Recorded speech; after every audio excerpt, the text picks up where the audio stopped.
ರಾಜ್ಯದ ಜನರಿಗೆ ಸಾಲು ಸಾಲು ಶಾಕ್ ಸಿಗ್ತಾ ಇದೆ. ನಾವು ಆಂಟಿಸಿಪೇಟ್ ಮಾಡಿದ್ವಿ ಯಾವಾಗ ಹಾಲ್ ರೇಟ್ ಜಾಸ್ತಿ ಆಯಿತು ಆಗ ಕಾಫಿ ಟೀಗಳ ದರ ಕೂಡ ಏರಿಕೆ ಆಗುತ್ತೆ ಅಂತ. ಅದೇ ರೀತಿ ಹೋಟೆಲ್ಗಳಲ್ಲಿ ಕಾಫಿ ಮತ್ತು ಟೀ ದರ ಏರಿಕೆ ಆಗುತ್ತಂತೆ. ಹಾಲಿನ ದರ ಏರಿಕೆ ಬೆನ್ನಲ್ಲೇ ಕಾಫಿ ಇನ್ಮೇಲೆ ಸುಡುತ್ತೆ, ಇನ್ನೂ ಸ್ವಲ್ಪ ಜಾಸ್ತಿ ಸುಡುತ್ತೆ ಕಾಫಿ ಮತ್ತು ಟೀ. ಕಾಫಿ ಟೀ ದರ 2 ರಿಂದ 3 ರೂಪಾಯಿ ಏರಿಕೆ ಆಗೋ ಸಾಧ್ಯತೆ ಇದೆ. 12 ರೂಪಾಯಿ ಇದ್ದಂತಹ ಕಪ್ ಕಾಫಿ ಇನ್ಮೇಲೆ 15 ರೂಪಾಯಿಗೆ ಏರಿಕೆ ಆಗಬಹುದು. ಬಹುತೇಕ ಹೋಟೆಲ್ನಲ್ಲಿ ಕಾಫಿ ಟೀ ದರ 20 ರೂಪಾಯಿ ಆದರೂ ಆಗ್ಬೋದು.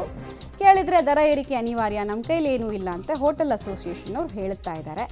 ಆದರೆ ಪ್ರಶ್ನೆ ಇರೋದಿದೆ, ಕಮರ್ಷಿಯಲ್ ಗ್ಯಾಸ್ ಸಿಲಿಂಡರ್ ಜಾಸ್ತಿ ಆದರೂ ನೀವು ರೇಟ್ ಜಾಸ್ತಿ ಮಾಡ್ತೀರಾ. ಕಮರ್ಷಿಯಲ್ ಗ್ಯಾಸ್ ಸಿಲಿಂಡರ್ ಬೆಲೆ ಕಡಿಮೆ ಆದಾಗ ನೀವು ಬೆಲೆ ಅಂತೂ ಕಡಿಮೆ ಮಾಡಿರೋದು ನಾವು ಕೇಳೇ ಇಲ್ಲ, ಇತಿಹಾಸದಲ್ಲಿ ಓದೇ ಇಲ್ಲ.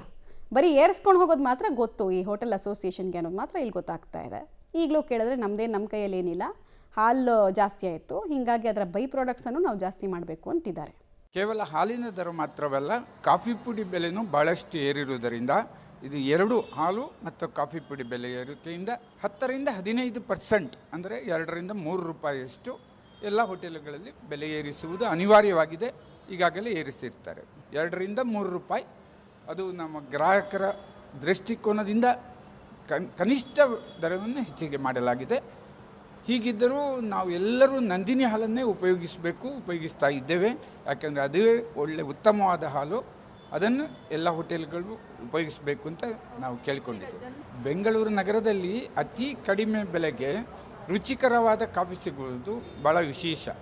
ಆ ಗ್ರಾಹಕರ ಹಿತದೃಷ್ಟಿ ನಮಗೂ ಅಗತ್ಯವಿದೆ. ಗ್ರಾಹಕರ ಹಿತದೃಷ್ಟಿಯನ್ನು ಗಮನದಲ್ಲಿ ಇಟ್ಕೊಂಡು ಇದು ಅನಿವಾರ್ಯವಾಗಿದೆ. ಆದರೂ ಬೆಲೆ ಏರಿಕೆ ಒಂದು ಭಾಳ ದೊಡ್ಡ, ದಿನದಿಂದ ದಿನಕ್ಕೆ ಪ್ರತಿಯೊಂದು ವಸ್ತುಗಳ ಬೆಲೆ ಏರುತ್ತಾ ಇದೆ. ಇತ್ತೀಚೆಗೆ ಡೀಸೆಲ್ ಏರಿಸಿದ್ದಾರೆ, ವಿದ್ಯುತ್ ಏರಿಸಿದ್ದಾರೆ, ಇತರ ಶುಲ್ಕಗಳು ಏರಿಸಿದ್ದಾರೆ, ಕಸ ತೆರಿಗೆ ಅಂತ ಹಾಕಿದ್ದಾರೆ. ಇವೆಲ್ಲವೂ ಜನಸಾಮಾನ್ಯರ ಮೇಲೆ ಭಾಳ ದೊಡ್ಡ ಹೊರೆಯ ಮೇಲೆ ಬರೆ ಕೂಡ. ಹಾಲಿನ ಉತ್ಪನ್ನಗಳಿರುತ್ತವೆ, ಬೆಣ್ಣೆ, ತುಪ್ಪ, ಚೀಸು ಮತ್ತು ಕೋವಾ ಮುಂತಾದ ಹಾಲಿನ ಉತ್ಪಾದನಾ ಬೆಲೆಗಳನ್ನು ಇನ್ನೂ ಏರಿಸಿರುವುದಿಲ್ಲ. ಅದರ ಮೇಲೆ ಅದನ್ನು ಏರಿದ ಮೇಲೆ ಕೆಲವೊಂದು ಹೋಟೆಲ್ಗಳಲ್ಲಿ ತುಪ್ಪವೇ ಹಾಕಿ ದೋಸೆ ಮಾಡುವಂಥ ಹೋಟೆಲ್ಗಳಿದೆ. ಅದು ಬೆಂಗಳೂರಿನಲ್ಲಿ ವಿಶೇಷ.